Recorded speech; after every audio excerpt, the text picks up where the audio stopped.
está cayendo. Su gloria sobre mí.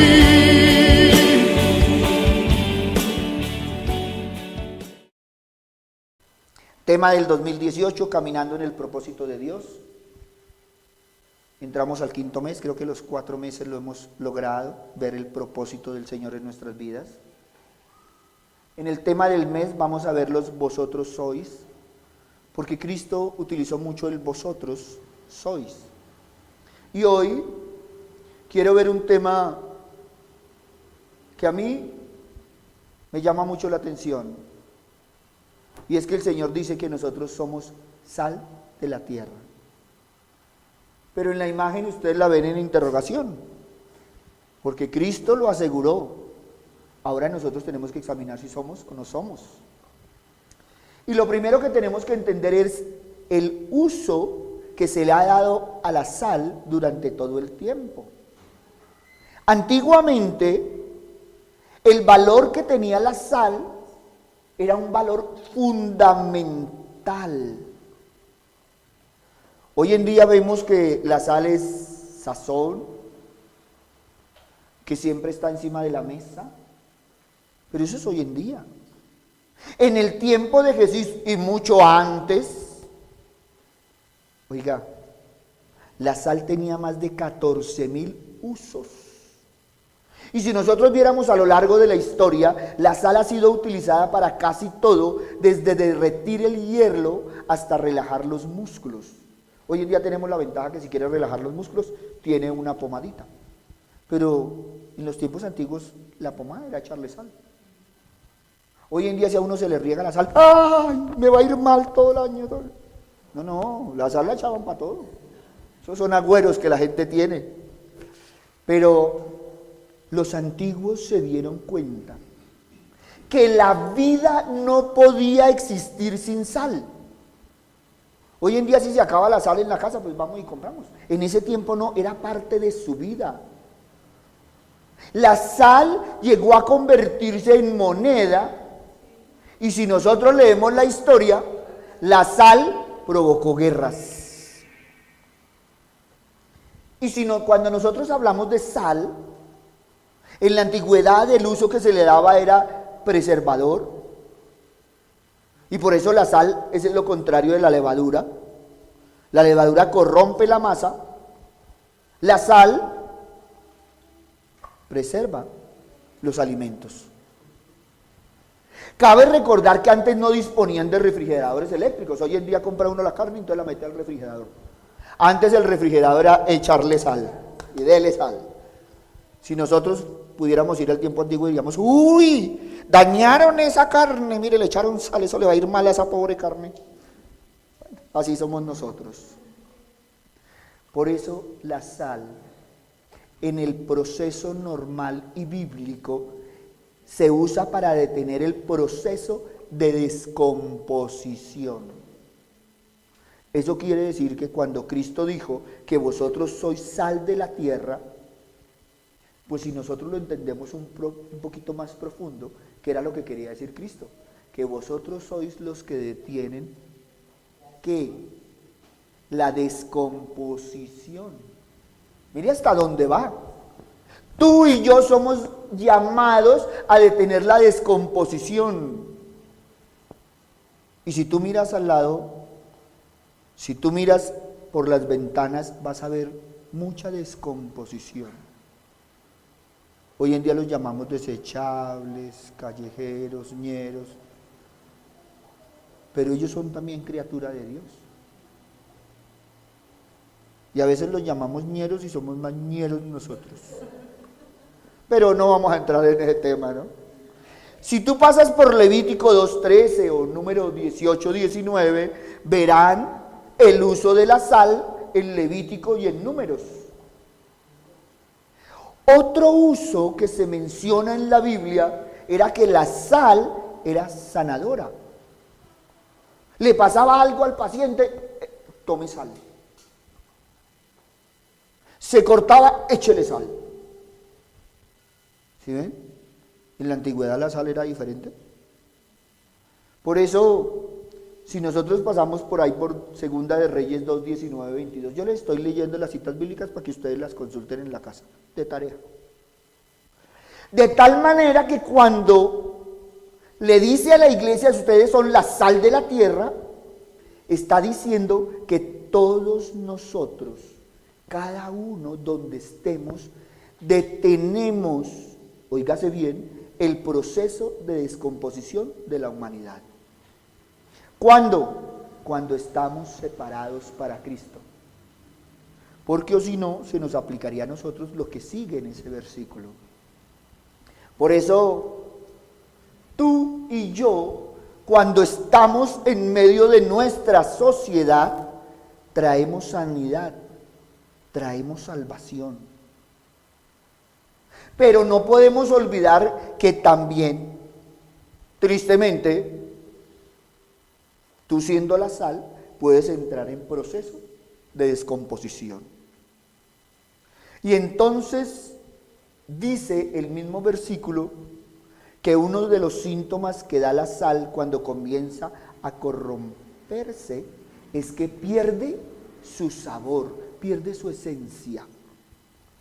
Y una vez que pierde su esencia, la sal pierde sus cualidades. Y es porque absorbe la humedad. Se empieza a volver líquida, sucia. Y esa sal, cuando le pasaba eso en la antigüedad, ¿qué hacían? La juntaban toda, la tiraban a la calle en época de invierno. ¿Para qué? Para que derritiera el hielo, evitando los resbalones. ¿Eso qué quiere decir? Que su merced se corrompa o no, sirve para algo. Siempre va a servir para algo. O sirve para derretir el hielo o sirve para detener la composición. Por eso nunca se le ocurra decir que usted no sirve para nada. Porque el Señor sí le encuentra uso, siempre. ¿De quién depende? De cada uno de nosotros. Al ser la sal el elemento purificador por excelencia, resulta extremadamente absurdo pensar en algo que pueda purificar la sal. Por eso es que cuando ya perdía su esencia, la botaban.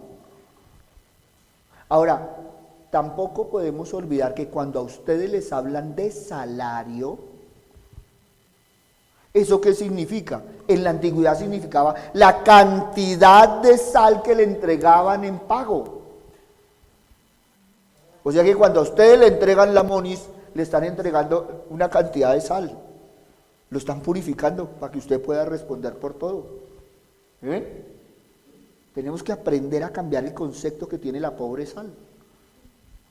Oiga, la utilidad de la sal era la subsistencia diaria.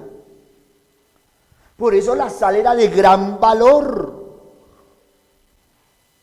Cuando iban a establecer una colonia, y estoy hablando de la época de los romanos, de los fenicios, de todos ellos, ¿qué hacían? Buscaban el mejor sitio de la sal, porque esa era la que les ayudaba a controlar toda la zona. Esa fue una de las estrategias que utilizó cada uno de los que invadieron. Grecia, Roma, Siria, fenicios, babilónicos, y bueno, todos esos, porque aquí no estamos en clase de historia, pero son de las cosas que deberíamos tener en cuenta. Por eso, cuando nosotros llegamos a Mateo 5, 13, 14, el Señor dice, vosotros sois la sal de la tierra, pero si la sal pierde su sabor, ¿con qué será salada? No sirve más para nada, sino para echarla fuera y hollada por los hombres. El Señor lo está hablando en ese sentido espiritual. Está hablando de ese creyente que guarda los mandamientos de Dios, que se mantiene puro y evita la contaminación del mundo entre su vida. Es que la sal representa espiritualmente los mandamientos de Dios. Eso es lo que representa para cada uno de nosotros. si tú los pones en práctica, darán un buen sabor a tu vida y te mantendrás lejos de la contaminación. Sin embargo, si una persona ha creído en Jesús, pero no transforma su vida, ni vive como Dios manda, corre el riesgo de volver a contaminarse. Mírenla en 2 de Pedro 2, 20, 21. Y si ustedes quieren un ejemplo más claro, es como la vacuna. La vacuna está ahí. Y uno tiene que llevar a los niños a vacunar. Y eso sirve para prevenir. Y si usted no lo vacuna, el riesgo es suyo. ¿Por qué? Porque su niño se va a enfermar. Pero eso no quiere decir que porque lo vacunaron no le dé la enfermedad. Algunas enfermedades dan, lo que pasa es que dan diferente. El ataque es más suave. El ataque es diferente. En otros lo previene. Eso es lo que hace la vacuna. Y eso es lo que nos está diciendo el Señor con respecto a la sal, a nosotros hoy en día. Nosotros no le vemos el valor a la sal, ese valor que es, porque para nosotros es más sencillo. Solo la utilizamos y eso en el momento de comer, y eso si está bajo de sal o tiene problema de riñón. Entonces hay gente que eso le echa sal como desesperado. Su paladar tiene problemas. ¿Y espiritualmente cómo andamos? ¿Tenemos también problemas? A veces no somos sal, sino necesitamos la sal. Por eso, todos los miembros del pueblo de Dios, de cualquier época, y viviéndola bajo las más diferentes características y variedades, a pesar de su condición, siempre han sido sal. El problema actual es que la mayoría de los cristianos o la mayoría de los miembros de la iglesia han perdido su sabor, han perdido su energía. Así como la sal previene o detiene la descomposición, tú y yo deberíamos ser esa sal que puede preservar al mundo de los males de la sociedad. Esos males que causan su desintegración. De la misma manera en que la sal era usada para detener todo ese proceso corruptivo en los alimentos, así también nosotros. ¿Y quién es nosotros? La iglesia. Tenemos con nuestra presencia la descomposición de nuestra sociedad. Pero si la iglesia empieza a participar, a entrar en ese proceso corruptivo, le pasa lo mismo que a la sal cuando deja de ser salada, pierde toda utilidad y razón de ser. Es triste ver hoy cómo el cristiano está tan desacreditado. Y no tuvo nadie que desacreditarlo. El mismo cristiano se va desacreditando por su testimonio, por su compromiso. Así que una vez la sal empieza el proceso de corrupción, ya no se puede usar para nada. En algunas partes la echaban para que ayudara a la tierra a su fertilidad. La echaban en el basurero para que ayudara a combatir la inmundicia. Entonces del basurero sacaban los ratones, entonces iban y le echaban. A pesar de que ya no servía para nada, allá iban y los echaban. Pero ya cuando definitivamente se ha extinguido todas sus cualidades purificadoras y solo servía para acumular inmundicia sin ningún miramiento, se desechaba. Si tú miras Apocalipsis, Jesús pregunta que si cuando Él llegue habrá fe, porque la iglesia se ha ido perdiendo, sus miembros se han ido corrompiendo, la iglesia ha entrado en el juego con el mundo.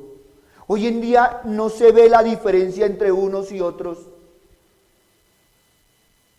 Es que el pastor hizo, el líder hizo, Y empezamos a señalar porque ninguno se ha mantenido en la pureza que el Señor quería. Por eso nosotros debemos persistir, insistir y caminar bajo la pureza que el Señor requiere. Él no quiere hombres y mujeres perfectos. Él quiere hombres y mujeres santos. Y cuando hablamos de santidad, son hombres y mujeres que se apartan del mundo para caminar con Él. Y eso ya no es un deleite. Y eso ya no es un gozo. ¿Y por qué hemos perdido ese sabor? Porque no hemos aprendido a vivir ese Cristo vivo. Es que Cristo resucitó y está entre nosotros. Pero a veces parece que no lo estuviera. A veces lo tratamos como si Él se hubiera quedado allá enterradito. ¿Y saben qué? Miren, si la iglesia pierde su santidad y participa en la inmundicia humana, también pierde todo su propósito en esta tierra. Y sin ninguna contemplación será echada afuera, al lloro y crujir de dientes. Yo estoy parafraseando Mateo 8:12. Pablo habló de la santidad, de Efesios 5, del 5 al 7, que tú y yo no participemos de las cosas del mundo. ¿Qué dijo Cristo? Padre, yo no te pido que los quites del mundo, sino que los apartes de él. ¿Quién de nosotros conoce un billete falso? Creo que ninguno, gracias a Dios no nos ha llegado. Pero ¿qué pasa cuando empieza a circular un billete falso? Todo el mundo coge el billetico. No, este está falso. Todo el mundo quiere deshacerse del billete falso. ¿Quién lo quisiera guardar? Ay, no voy a enmarcar este de 50 que me salió falso. Nadie. Todo el mundo se cuida. ¿Y por qué no nos examinamos? Porque es lo mismo cuando hablamos como cristianos. ¿Quién quisiera tener un cristiano falso? ¿Por qué nos critican en nuestro testimonio? Porque no somos verdaderos. Ay, tú asistes a una iglesia. Tú eres cristiano. Y la gente habla como si estuviera aterrada. No, no es que esté aterrada. Pero ¿saben por qué le ponen la suspensión? Ese yo lo he visto en una iglesia. Y a veces somos tan capaces de contestar como Pedro. ¿Yo? No, yo no lo conozco. Ah, sí, yo asistí. ¡Qué vergüenza! Y a veces eso es lo que nos pasa. Por eso no lo recibimos, lo miramos. Buscamos que tengan las marcas de seguridad de ese billete. Y cuando los billetes son tan perfectos, porque créanme que han hecho billetes perfectos, lo hacen en papel moneda. Les ponen los signos de seguridad. A veces lo que pasa es que los pegan dobles. Oiga, hay billetes que tú miras y parecen originales y alcanzan a incluirse, pero te queda esa cosita, ¿no? Este billete está como raro. Porque tú solo quieres andar con billetes auténticos. Porque solo tú quieres andar con esos billetes que cumplen todas las marcas de seguridad. Tú no quieres un billete que esté casi. Es que yo lo miro y solo le falta una. ¿Qué se dice cuando uno encuentra un billete así? Oiga, qué excelente imitación. Nunca dices, oiga, este es verdadero, no, es una imitación. Pues quiero decirles hoy que de igual manera Dios ha puesto una serie de marcas de seguridad en la iglesia para Él poder examinar que es una iglesia que permanece fiel en el tiempo hasta el fin. Esa iglesia tiene que cumplir todos y cada uno de los requisitos. No basta con cumplir la mayoría. El Señor quiere que cumplamos cada uno de los requisitos, que ninguno, dijo Cristo, eran agravosos. Pablo también dijo que ninguno eran agravosos. Y Cristo los cumplió todos. Y si no, echen una pasadita por Santiago 2:10. Es tiempo de ser la iglesia de Dios. Esa iglesia que Dios quiere. ¿Y saben por qué? Porque Dios sabía que al final de la historia de este mundo, tal como lo conocemos, habría una explosión de religiones, de denominaciones y todos los siones habidos y posibles. Pero también habla de la apostasía. Por eso una de las características que debemos tener es la santidad. Otra que debemos tener es la fidelidad a Dios. Demostrar cada día que tú y yo somos apartados para Dios. Y eso lo encontramos en Apocalipsis 14:12. Es allí donde estoy yo caminando. Pero si ustedes pasan por cada una de las cartas de Pablo, él empieza las cartas diciendo a los santos en la iglesia de. Pero si tú sigues leyendo las cartas, encontrarás que después de decirles Pablo que eran santos, Pablo les llama la atención, porque a pesar de que son santos, él severamente le dice a la iglesia, como llamados a ser santos, a los santos de. Y los está reprendiendo. Y si no, Efesios 5:27, donde Cristo manifiesta cómo desea que sea su iglesia. Es que el Señor dice que debemos ser santos, que debemos ser partícipes de la santidad de Dios. Y entonces llegamos a entender por qué Dios dice que nosotros debemos ser santos, porque Él es santo. Y aquí viene otro dilema grande en cuanto a ser sal. Y entonces aparece un refrán popular que ustedes siempre han escuchado y muchos hemos dicho. Dime con quién andas y te diré cómo te vuelves.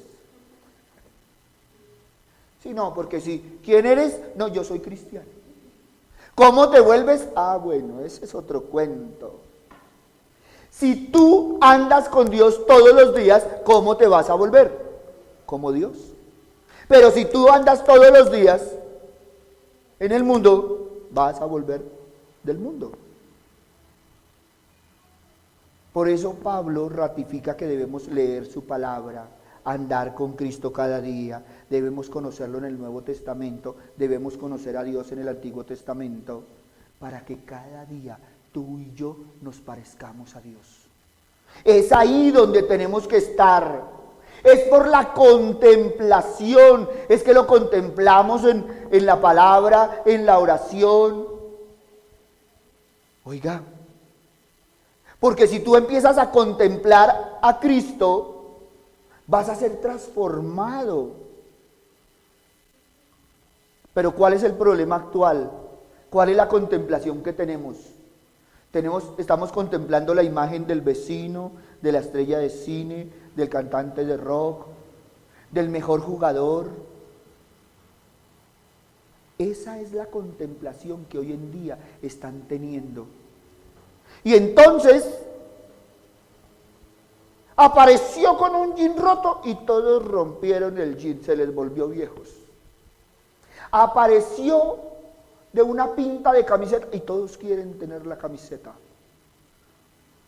Por eso hoy te hago una pregunta. ¿Tú a quién estás contemplando? ¿Tú a quién estás mirando? ¿Cuál es tu referente hoy en día? ¿Con quién pasas tu tiempo? ¡Wow! Es que los goles que hizo fulano. Si escucharon la última canción, ya tiene 1 millón de reproducciones. Yo no sé cuántas reproducciones tendrá la Biblia. y algunos la consultamos más que otros. Por eso es que tenemos que empezar a cambiar. ¿A quién contemplas más tiempo tú? Esa es la imagen que te transformará. ¡Wow! Se paró los pelos, todos a comprar gomina y parar los pelos. Y empezaron a aplicar las diferentes modas y los diferentes estilos. ¡Uy, mi pantalón ancho! Y empezaron los muchachos a caminar así. Yo no soy muy viejo, pero en nuestro tiempo uno caminaba así y le decían otra cosa. Hoy en día no, era que estaban de moda. ¿A quién estás contemplando tú? ¿Qué están contemplando en tu casa? Juan Gabriel se murió y más de uno lo contemplaba. Ay, pastor, no me diga que esas canciones, uy, el que el tipo escribía. No, yo no lo puedo negar, escribía muy bien. Yo no lo contemplé mucho. Otros se quedaron ahí contemplándolo. Sigamos adelante. Por eso, si tú contemplas a Dios, vas a empezar a cambiar tu carácter y vas a empezar a buscar ser más santo.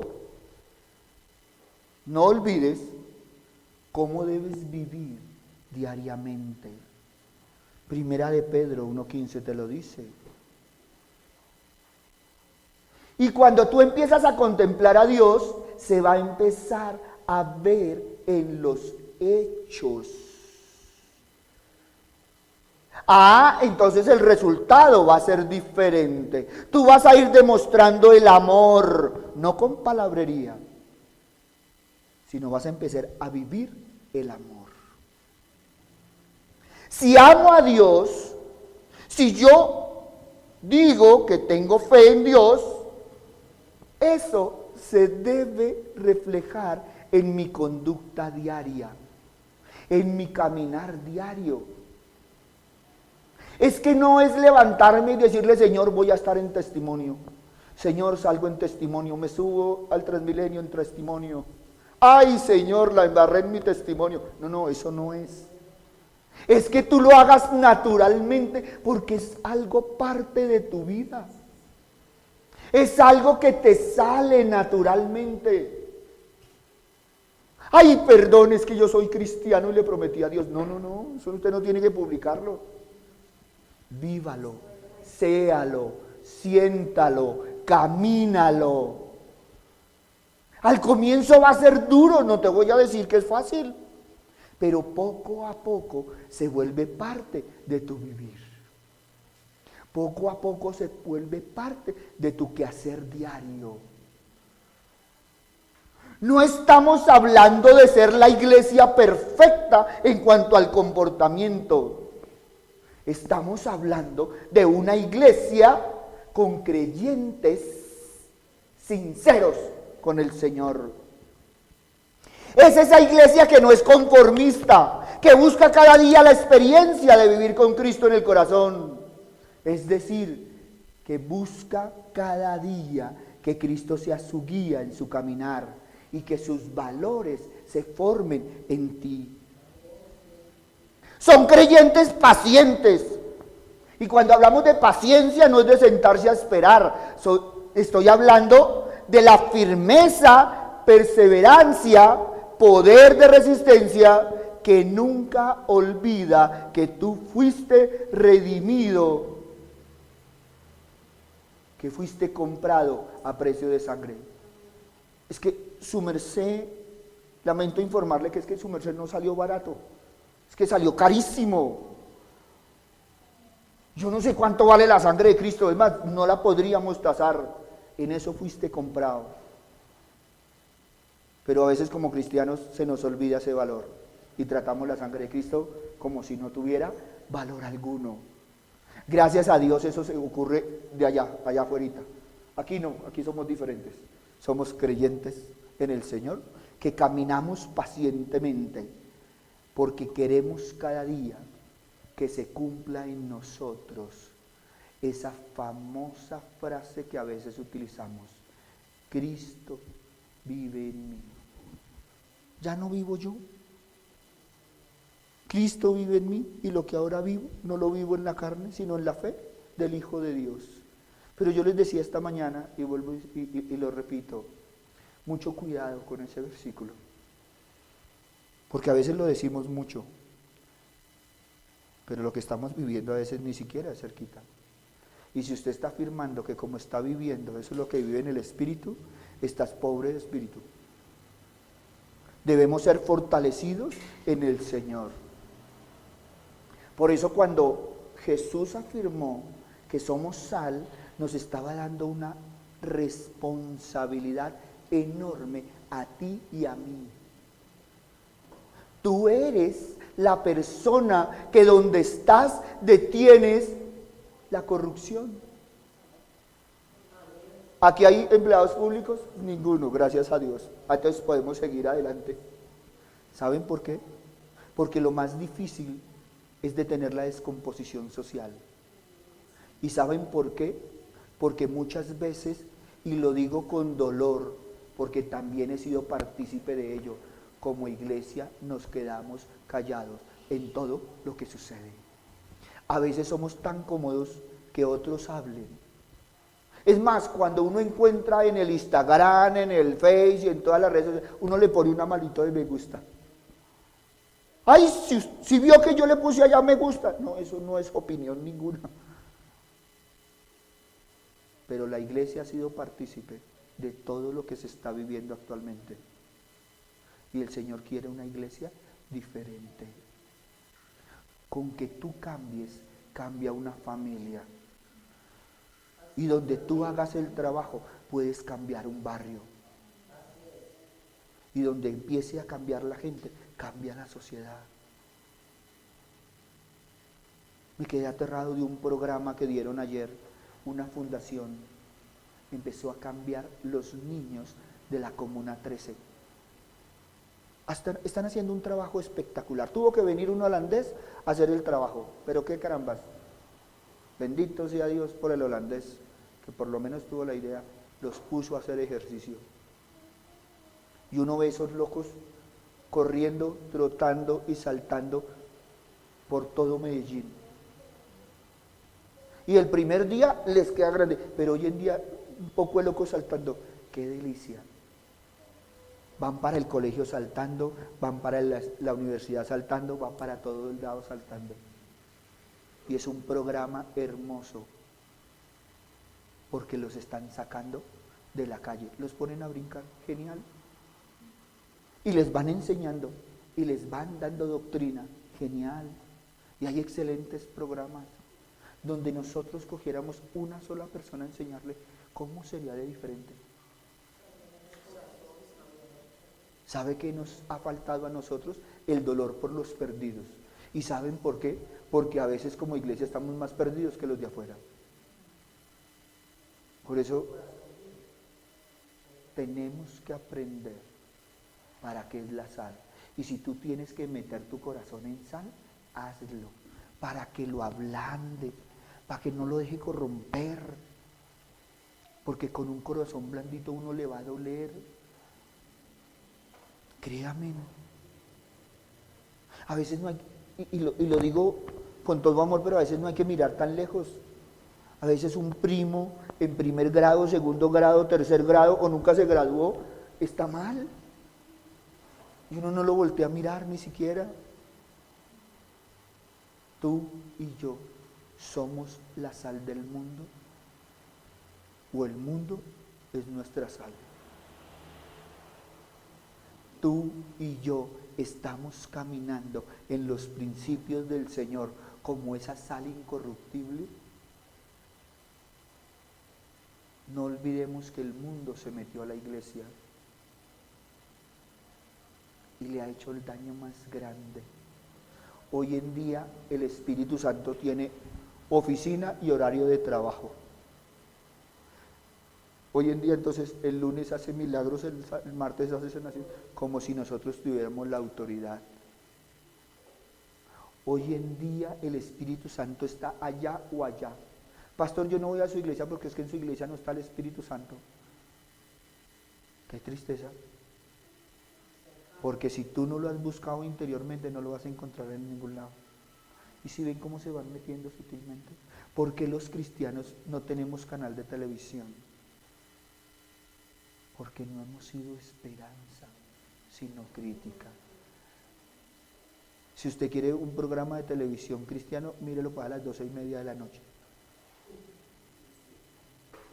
¿Sabe qué nos ha faltado?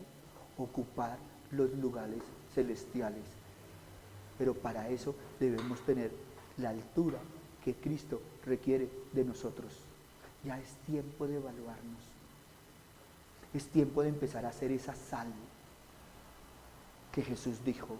Es tiempo de empezar a servir como Dios dijo que sirviéramos. Es tiempo de participar en las cosas del Señor. Y no estoy hablando de la iglesia Su Gloria en mí, estoy hablando de la iglesia del Señor.